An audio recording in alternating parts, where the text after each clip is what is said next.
muchachos. Gracias de antemano, muchas gracias por la invitación. Y miren nada más estos obsequios, la verdad. Muchísimas gracias de antemano. Familia Quiroz y Irma, familia Quiroz. Ya tenemos más que coleccionar ahí en nuestra oficina. Es mucho que llevar, mucho que coleccionar, hombre. Híjole, no, pues. Muchas gracias de antemano. A nombre de mis compañeros de la deuda. Muchísimas gracias por este gran recibimiento de antemano.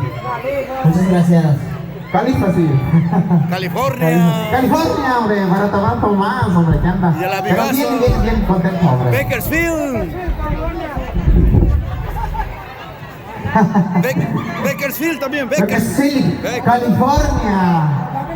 Para la familia Pozar y para la familia Quiroz. Eso. Mero hijos. Hasta California. Oxford, California. Astinian, de las tañanas. Híjole, gracias, hombre, gracias. ¿Qué pasó, amigo? Espera más. Sí. A ver, Nakish, ¿qué pasó?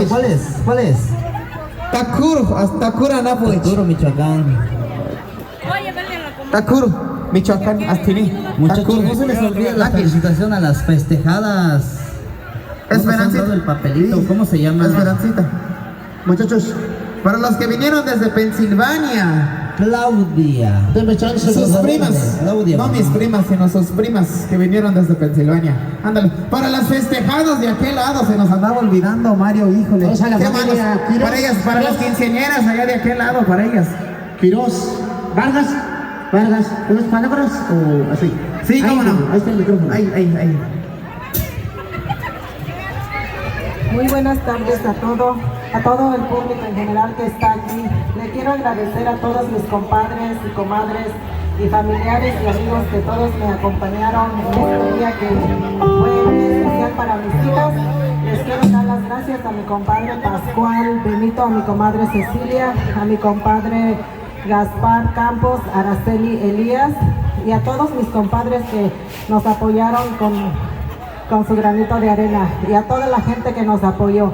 Muchas gracias y que se diviertan. Esta fiesta es para todos, así que diviértanse mucho y saludos hasta Ocumicho para mi familia Quiroz Vargas y a mi familia Vargas que se encuentra en Ocumicho, a la familia Figueroa y a toda la gente que está aquí, especialmente también a mis hermanas que me están acompañando desde Pensilvania, California, y a mis hermanos también que vinieron desde allá, Carlos Vargas, Cuauhtémoc Vargas y Domitila Vargas, y a mi cuñado y a Heréndira Vargas y Francisco Morales. Muchas gracias a todos, diviértanse. ¡Bravo! Aplausos, hombre, aplausos. Claudio en la lista de peticiones. ¿Dónde nos quedamos? Primero llegó esta. Cuéntale, muchacho.